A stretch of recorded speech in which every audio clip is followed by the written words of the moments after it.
Hi guys! So last vlog in-upload natin yung preparation natin for camping at saka yung unboxing ng ating bagong camera.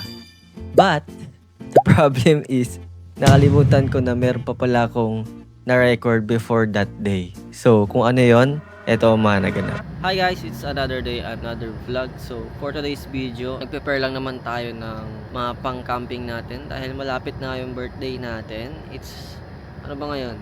27 na ata. Ay hindi, May 28 na pala guys. So ang birthday natin is May 30. So 2 days na lang. Kahapon, pine-prepare ko yung ibang gamit ko for camping. And then mamaya, after ko mag-work is i-prepare ko naman yung mga iba pa. Yes guys, my bad, nakalimutan kong i-edit yung mas naunang files ko kasi sa sobrang dami ng raw files ko. Hindi ko na alam yung nauna. Kaya na-skip natin tong vlog na ito. And itatry natin ilagay sa motor yung mga camping gears kung okay ba siya, kung kaya bang ilagay ganun. Andito ako ngayon sa SM Dagupan kasi bibili ako ng additional storage guys. Kung naaalala nyo, last vlog, last noon, bumili ulit tayo dito ng storage na tatlo ba yung binili ko? Hindi, dalawa. Isang HDD and then isang SSD.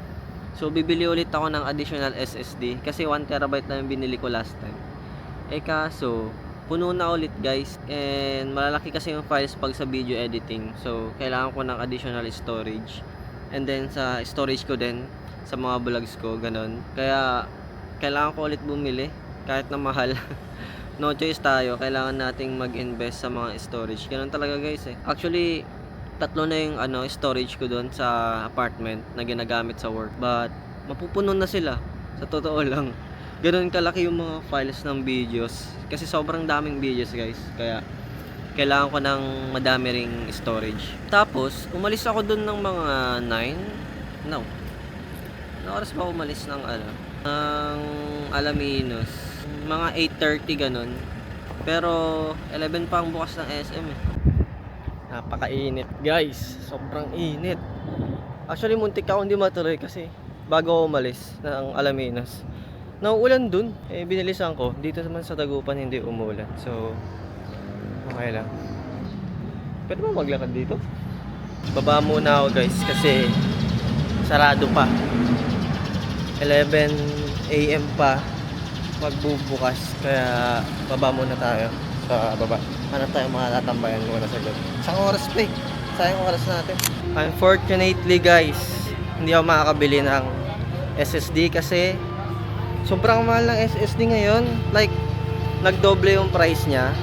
Last year ata yung bili ko. Last year ba? So last year ako bumili dito din sa may pinagbilhan ko before.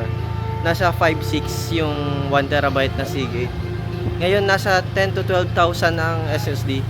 So wala tayong choice kundi magdi-delete na lang muna ako files, pero hindi tayo makakabili kasi sobrang mahal. Masyadong mahal yung 10,000 for 1TB, kaya sa susunod na lang. Hindi ko rin alam kung saan, ewan ko. Feeling ko din sa iba mahal din.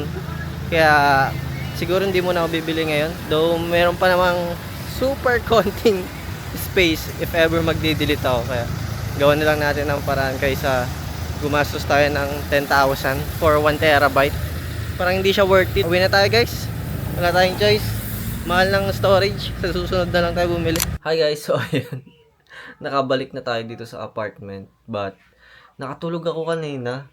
And gabi na guys, magsa 7 na. Hindi ako bumili ng storage. And dapat ngayong hapon, kaninang hapon, ang plano ko is iti-testing ko yung mga camping gears ko na ilagay sa motor ko para makita ko kung paano ko siya isa-set up. Kaso nakatulog ako. Di ko alam kasi may tina-download akong files. Tapos ang tagal mag-download. So, ihinig ako muna. Tapos nakatulog ako guys. Kaya ngayon, naligon lang ako and then lalabas tayo kasi kanina ko pa iniisip anong uulamin natin. And then nag-i-scroll ako sa IG ng Reels. And biglang dumaan is mga comforting foods daw. And isa dun is yung tuyo. Sabi ko, oo nga. Parang ang sarap ng tuyo. Namimiss ko yung tuyo. Tagal nating di nag-ulam ng tuyo. So, siguro yun yung ulam na lang natin for dinner. So, nagsaing na ako ng rice. So, and lalabas ako, pupunta akong bayan para bumili ng tuyo. And yun ang dinner natin. And also guys, sobrang tuwang-tuwa ako sa camera kasi tignan nyo naman yung quality, di ba? Ibang-iba na yung quality ng vlog natin, ha? Medyo mas nag-upgrade tayo kasi mas maliwanag na. Kasi yung dati kong camera, ang dilim kasi niya. Maganda lang siya kapag maliwanag yung paligid, yung lighting. Ito, maganda kahit madilim. So, tuwang-tuwa ako. And then, meron akong ibubudol sa inyo sa mga merong ganito din, Osmo Pocket 3 or Osmo Pocket 4 is meron akong bagong nabili na accessory niya, first accessory ni Osmo Pocket, which is napakaganda kasi pwede mo siyang idikit sa bakal. Hindi siya yung normal na ayan, bakal to guys. So pwede siyang idikit na ganyan. And then, pakita ko na muna sa inyo. Para may idea kayo. Ito yung guys, yung multi-purpose na ano. Ano bang tawag dito? Ito nga. Nakalimutan ko yung tawag niya. Para siyang tripod. Nga, tripod. So, ito yung name ng item, ng product. Ulanzi Pocket Quick Mount Tripod. Ayan. Parang baliktad yung sa camera. Ulanzi Pocket Quick Mount Tripod for Osmo Pocket 3 or Osmo Pocket 4. And eto siya, ganyan siya. Ito yung kasama na talaga ni Osmo, tapos ilalagay lang siya dito. Pakita ko na lang, ika-camera ko na lang dito sa dati nating camera, which is yung Osmo, DJI Osmo na Action Cam Action 4 guys. So ayan. Ito siya. So, ito yung camera natin, guys. Yung ating Osmo Pocket 3. And then, ito yung sa adapter na kasama ni DJI Osmo Pocket, no? And ilalagay mo lang siya dito. Meron siyang screw dito, which is para dito yan sa ilalim na ito. Then, yan. Ititwist lang, ilalak lang natin. Ayan. Tapos, pwede na natin siyang ilagay dito sa Osmo Pocket 3. Pwede rin sa 4 to guys. Osmo Pocket 3 and Osmo Pocket 4. So, ayan na siya. Ganito na siya guys. Meron na siyang magnetic at saka pwede siyang gawing hook ganito. Pwede siyang gawing tripod. Ayan. Pwede siyang iganto.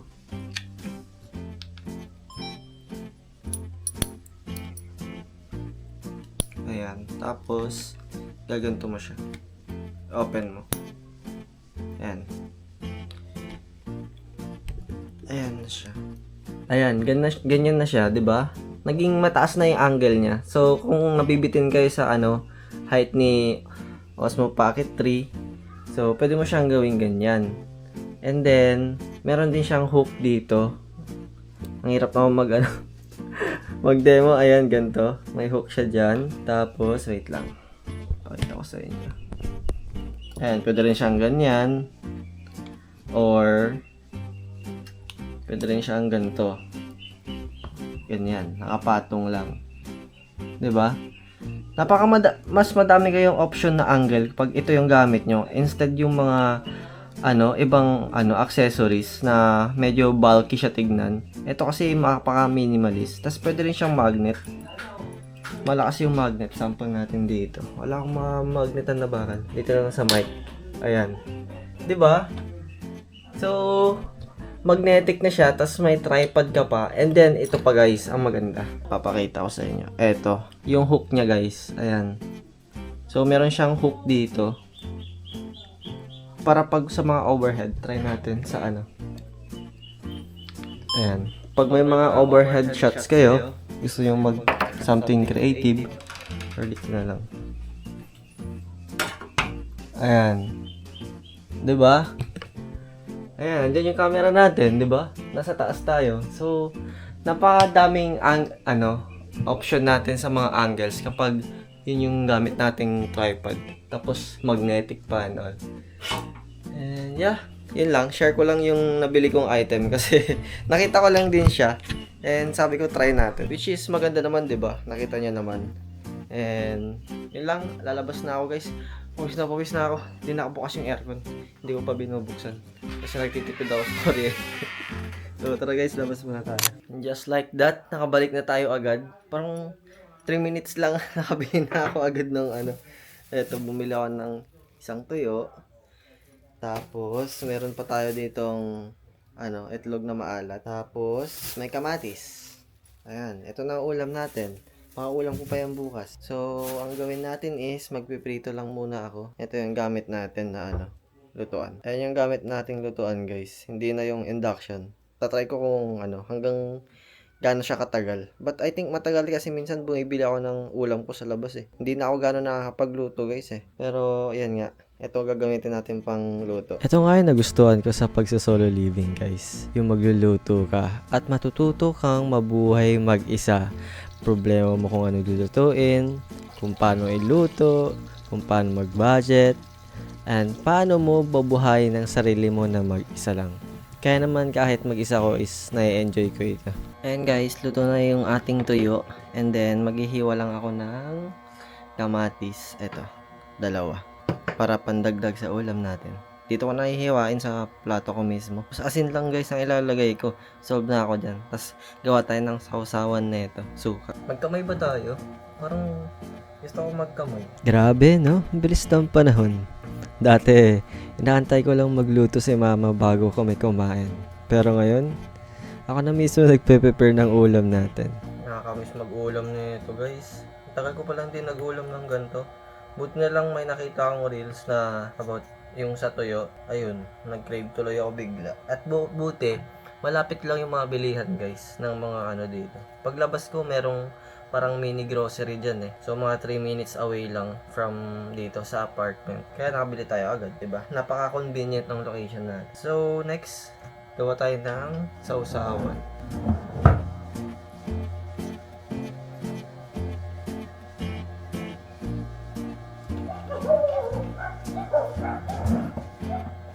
Ito pala guys yung suka ko, hindi kita eh. Pero sukang Ilocos siya.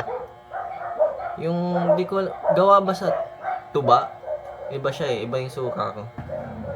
And then lagyan natin ng konting asin. Actually, kahit wag na konti lang. Dahil mahilig naman ako sa maalat. Maalat na kasi yung tuyo. So, lagyan ko lang ng super konti. Grabe. Na-realize ko lang habang ine-edit ko tong video na to na ang layo na pala ng narating natin sa pagsa-solo living. Dati akala ko wala akong mararating sa buhay, but look at me now, preparing my own food. Then lalagyan ko pala ng asin yung ano ko, kamatis ko. Pinch.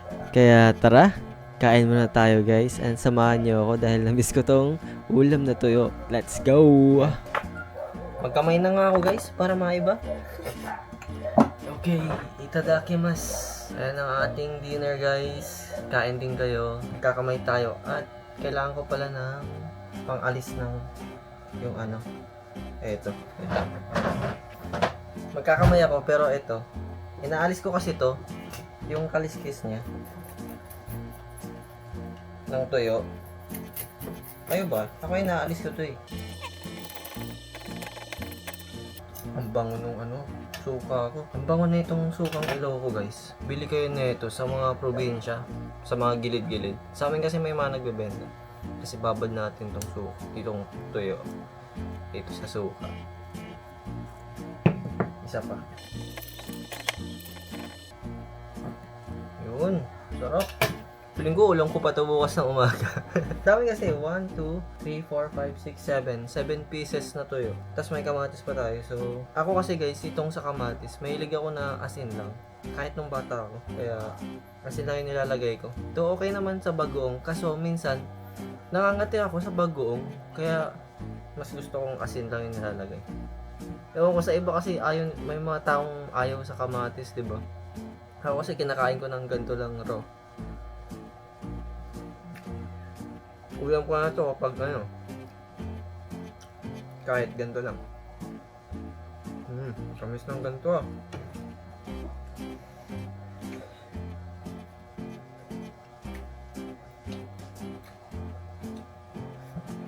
Nakakamiss tong ulam na to. Tayo guys, baka ano, ayan, binigyan ko na kayo ng idea na ulam nyo mamaya.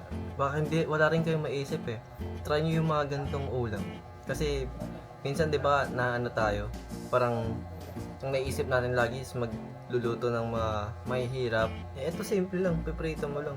Kasi ang mura. Diba? Baka mag-crave din kayo ng tuyo.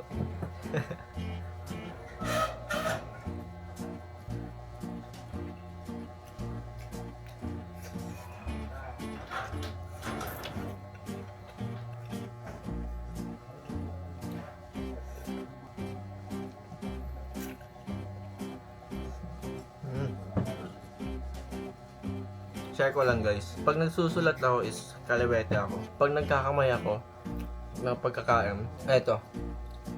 Kanan yung yung ginagamit ko. Di ko alam kung bakit. Pero mas hindi ko alam magkamay dito ng pagkain. Pagsulat, eto. Kaso pagkakain na ng pagkain, magkakamay. Eto yung alam ko. Mas yung reflexes niya, yung reflexes. Basta kabilaan, kaya kung may function. Pero kapag kutsara naman, dito pa rin, kaliwa naman, pag kamay dito. So kaya kong parehas. May tawag ba sa ganun? Tapusin ko lang to guys. Kain lang din ako. Then kain na rin kayo guys. Bye. So yun guys, tapos na tayong kumain.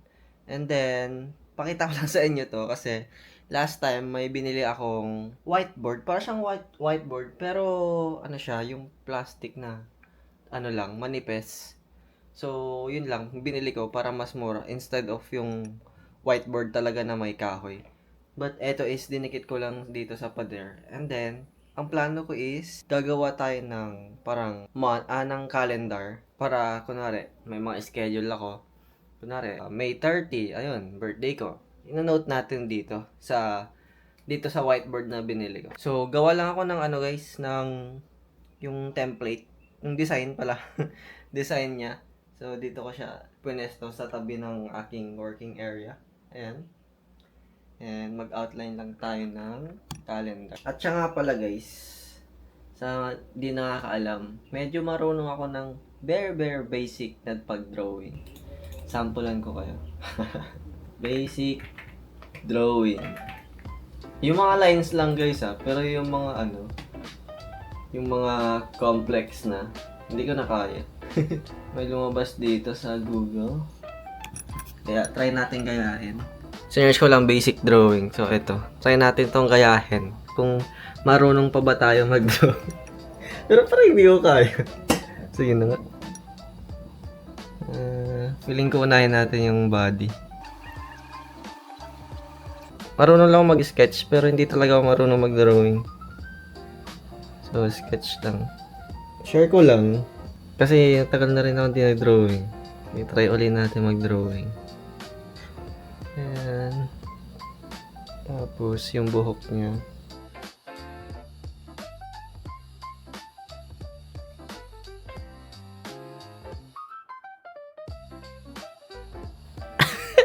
Mukha ba siyang babae? Buhok kasi ito buhok Ang pangit. Di na pala marunong. Pangit yung napili kong i-drawing. Ulit. Hanap tayo ng mas hindi ko forte yung mga tao Hindi ko talaga forte yung mga portrait, mga tao. Ganun. Tingin tayo ng iba. Ito na lang pala i-drawing natin guys. Flowers, rose. Kahinaan ko yung mga shadow, ganun, sa pagkulay. And then, ano ba tawag dito? Yung mga muka, ganun. Basta tao, hayop, ganun. Yun ang mga hindi ko kaya. Pero yung sa mga lines, kunwari, buildings, ganun. Yun ang kaya ko.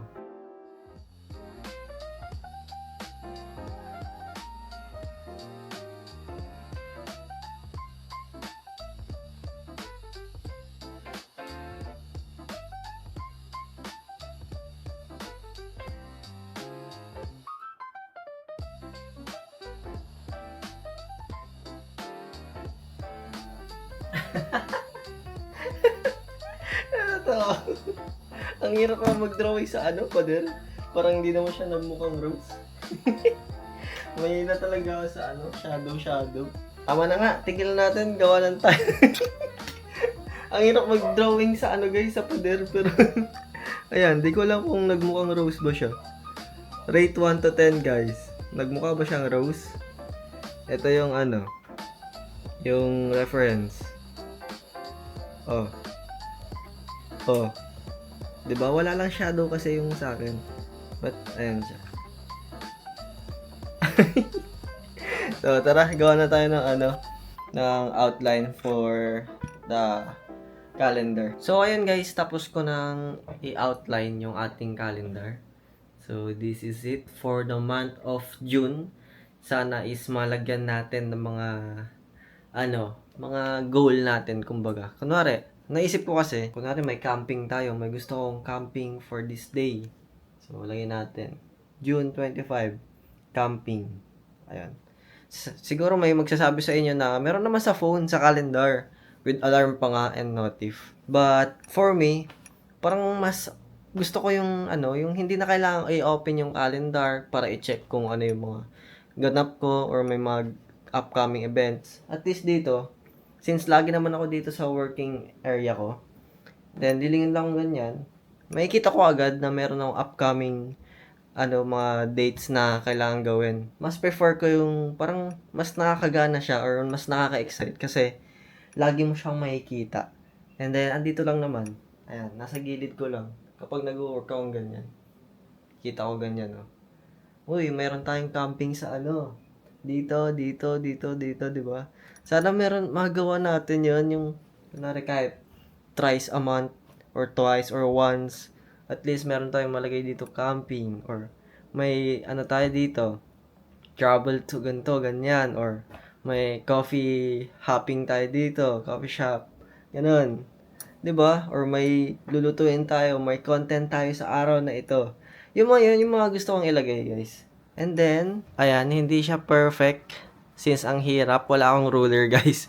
Hindi ata maayos yung pagka-box, but that's it for the month of June to. And then, naglagay lang ako dito ng to-do list. Kunwari, for this day, pupunta ka ng ganito, may ganyan, may deadline. Or tapos meron din ako nilagay ditong numbers. This is time, guys. 5 a.m. to 8 p.m. guys. So, ayan. Kunwari may gagawin ako ng 8 p.m. Nanood ko na lang dito sa 8. Ganon. Na meron akong isa-submit or what. May kailangan akong puntahan. Ganon. So, yun lang naman guys. Ating, ginawang calendar. Siguro bukas ko na lang pakita sa inyo yung mga camping gears ko kasi may gagawin pa akong work. And bale, bukas is December. May 29 na bukas. So, i-prepare natin yung mga camping gears natin para sa May 30 is ready na tayo. Prepared tayo. At, wait. Naririnig ba? Nauulan guys. Umuulan sa labas. But yeah, sana hindi umulan sa natin, day of camping. Para hindi naman tayo mahirapan. Though, gusto ko rin yung vibes na yun. But, ang hirap kasi guys, since nakamotor lang ako. And then, first time kong gagawin mag-camping ng ganon. So, sana hindi umulan. Wag muna. Hindi pa ako ready sa challenge. Yung lang, gusto ko yung malamig lang. Sana wag maaraw, ganun. Tapos foggy, ganun. Ang naiisip kong puntahan kasi is Malico, guys. San Nicolas, Malico, Pangasinan, yung ating camping, site na pupuntahan. Not sure pa kung anong doon. Nakapunta na ako once sa Malico, but hindi doon sa campsite mismo. So, nag-rides kami doon before. And maganda yung view doon, guys. Para siyang Baguio. Para siyang Baguio ng Pangasinan, yung Malico. So, I think I will end the vlog, guys, or maybe I'll continue na lang bukas. So, kita-kits na lang bukas, guys. Update ko kayo. Bye!